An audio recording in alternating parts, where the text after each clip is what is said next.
Welcome to the Golden Mind podcast, where wisdom, faith, and business strategies meet. Join your hosts, David and Grace, as they explore the powerful insights of Myron Golden through a biblical lens. This is the Golden Mind podcast. Okay, so, we love to take a deep dive into the stuff you send our way. And this one really piqued my interest. This Myron Golden video, People Skills That Can Make You Millions. I think we all kind of want to crack the code on what makes people successful. You know what I mean? And he seems to have some pretty strong opinions on the foundations of all that. Yeah, the cool thing is, he's not just some talking head, right? I mean, Skillionaire Enterprises is business, right? Yeah. They hit some serious growth. Top 10% of the Inc. 5000. That's impressive. And that's the thing that makes me want to listen when someone's actually walked the walk. Totally. It's like, okay, you've actually put these ideas into practice in the real world that gives it some weight. So today we're zeroing in on these personal skills. He talks about the ones he really hammers on as the essentials, not just for money, though, obviously that's a big part of it, but for navigating life, period, really leveling up your whole game. And I love that he's all about the practical stuff. What actually works. Yeah, he doesn't beat around the bush, does he? So let's jump right into this first big one. Trustworthiness and character. He doesn't mess around. He puts it right out there, front and center. This is the bedrock. This is where it all starts. And I thought it was so interesting how he talked about how wrapped up people get in their image, versus actually cultivating their character. Right. What jumped out at you there? I mean, it's so true, right? Especially in this whole social media age where everyone's curating their perfect life online. It's easy to get caught up in appearances, But Golden's like, nah, man, that's backwards. It's he's pulling from that biblical idea of Christ, right? Knowing who he was inherently, but choosing to make himself of no reputation. It's like saying true strength comes from knowing your worth internally, not needing the world to validate you. Right. And that just hit me hard. Yeah. It's powerful stuff.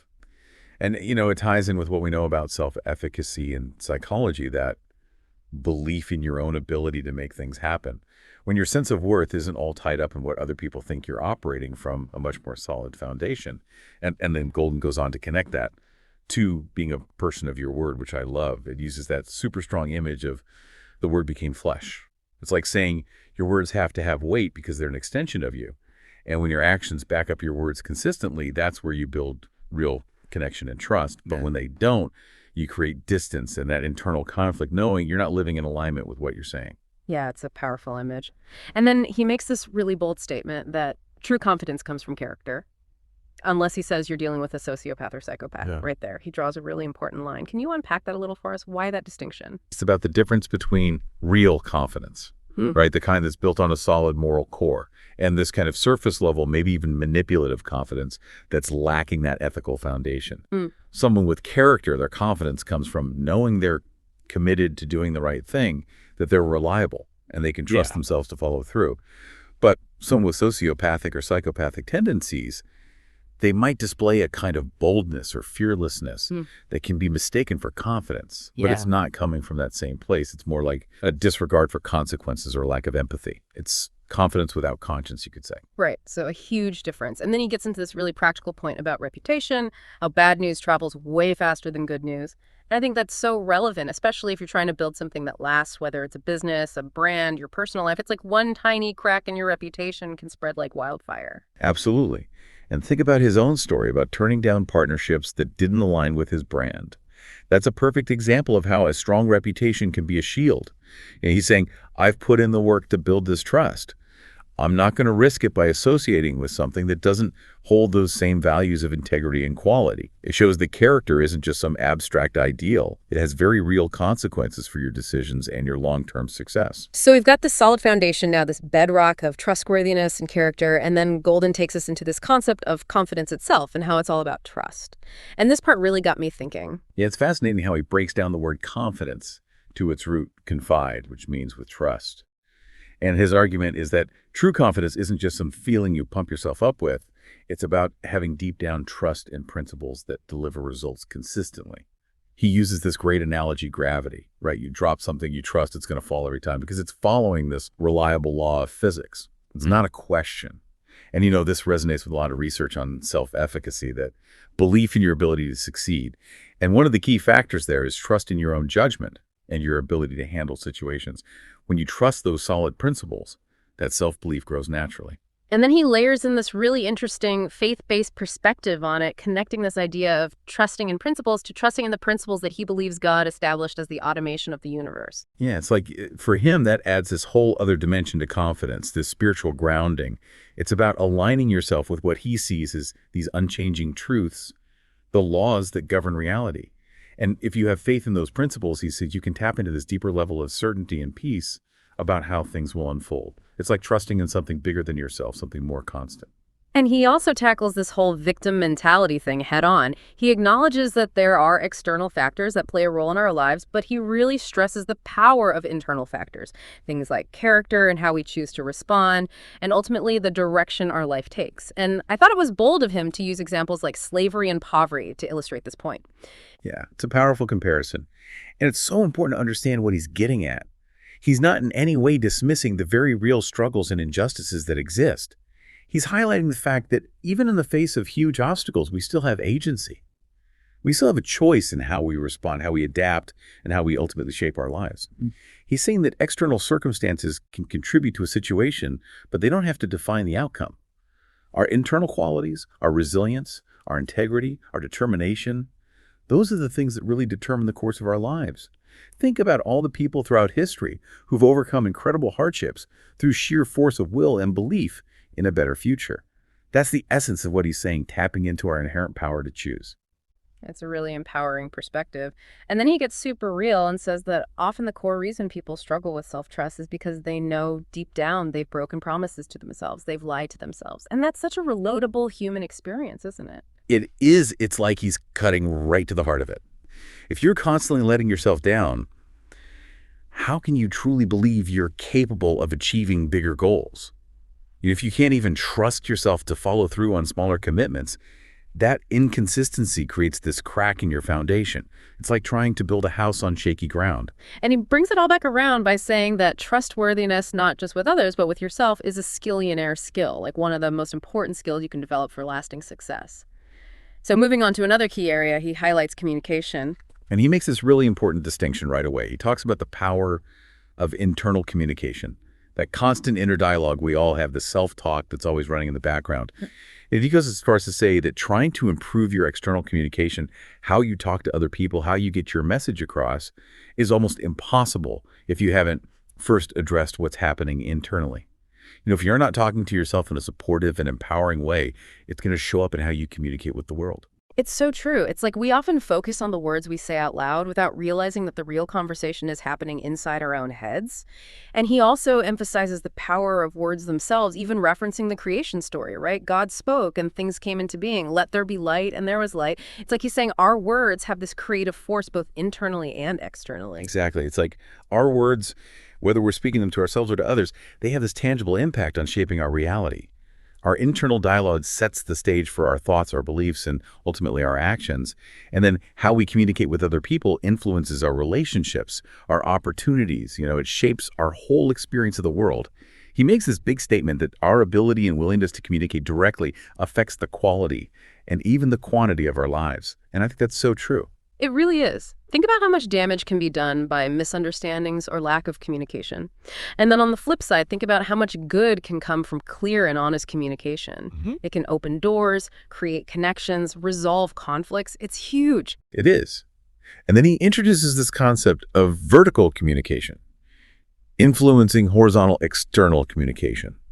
Could you kind of break that down for us in a more practical way? Yeah, so think of vertical communication as your connection to something bigger than yourself. For a lot of people, and certainly for Golden, this is about their relationship with God. It's that connection to something that grounds you, something that defines your core values and beliefs. And he's saying that the strength and the clarity of that vertical connection, it directly influences your internal dialogue, your sense of self, your purpose, your worth. If you have a strong, positive sense of self rooted in those beliefs, you're going to naturally have more positive and self-assured self-talk. And that inner confidence, it spills over into how you communicate with other people. But if that foundation is shaky, if your internal dialogue is full of self-doubt and negativity, it's going to be tough to communicate clearly and confidently with the world. It's like the source of your communication matters. The clearer and stronger that source is, the clearer and stronger your message will be. And then to illustrate this, he uses the story of Moses, right? Specifically that moment when Moses asks God, "Who shall I say has sent me?" And Golden admits at first, he was like, what kind of question is that? But then he realized Moses was tapping into something really profound about authority. Yeah, it's like Moses understood that true authority in communication is not just about your personal conviction. It comes from the source of your message and knowing where you stand in relation to that source. Moses needed to know whose authority he was speaking with to Pharaoh. And that understanding of his God-given identity, it gave him the power to speak with conviction.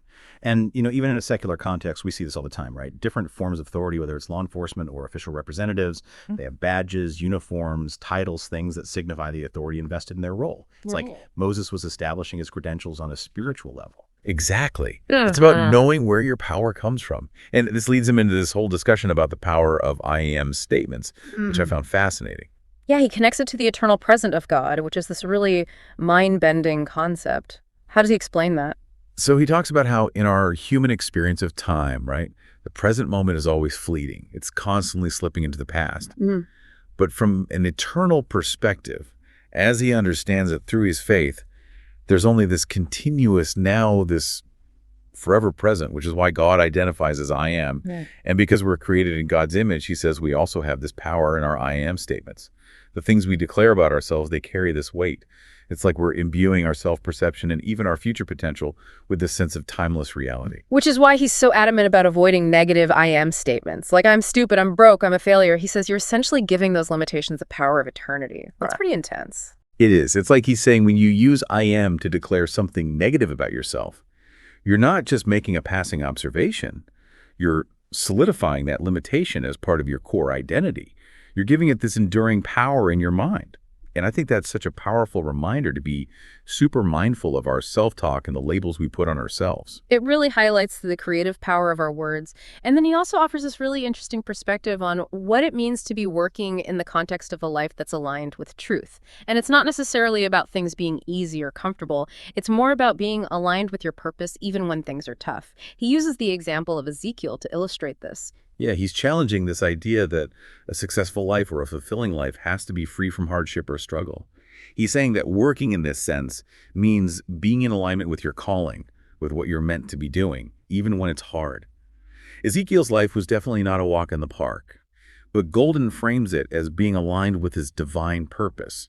So it was working on a deeper level. It's about finding meaning and purpose, even in the midst of challenges, understanding that growth often happens when we're pushed outside our comfort zone. And it all culminates in this really practical advice to consciously use positive I am statements that align with your goals and your true identity. Things like, I am capable, I am resilient, I am worthy. It's about actively shaping your internal narrative and projecting that positive belief out into the world. Exactly. It's about taking ownership of who you are and what you're capable of.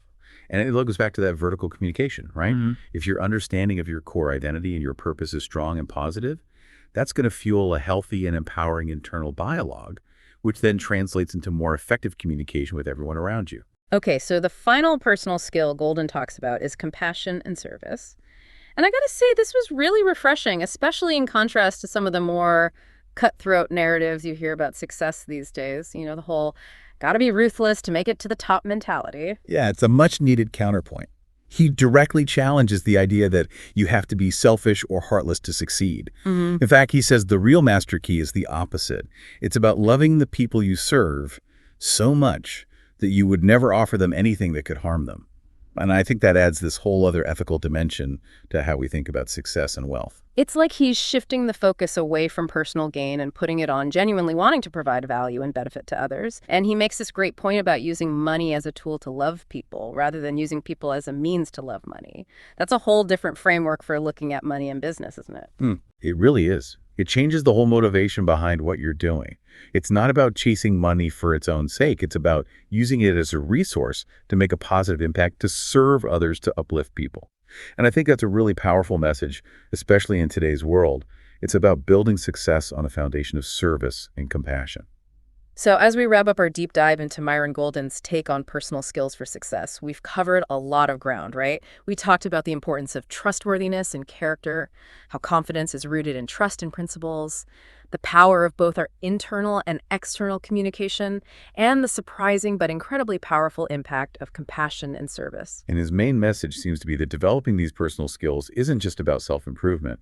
It's absolutely essential to achieving real lasting success in all areas of your life. It's about building that inner strength and resilience that allows you to navigate the world with more integrity, more effectiveness, and ultimately more fulfillment. So as you reflect on all this and think about your own journey, your own aspirations, what's one area of your personal skills that you feel most inspired to focus on developing right now? And how do you think focusing on that area might shift your perspective on your goals and how you're going about achieving them? That's a question I think we could all benefit from spending some time with. It is. And, it's worth mentioning that Myron Golden's video also gets into some really specific business strategies, which we didn't really have time to dive into today, but maybe that's something we could explore in a future deep dive if there's interest. Absolutely. So that's going to do it for our deep dive today. We hope you found this conversation as thought-provoking and valuable as we did. And until next time, keep learning, keep growing, keep diving deep. And keep sending us the stuff that gets you thinking. We love exploring these ideas with you. See you next time. Take care. Thanks for joining David and Grace on the Golden Mind podcast. If you enjoyed today's deep dive, be sure to subscribe and share it with someone who needs a dose of wisdom, faith, and strategy.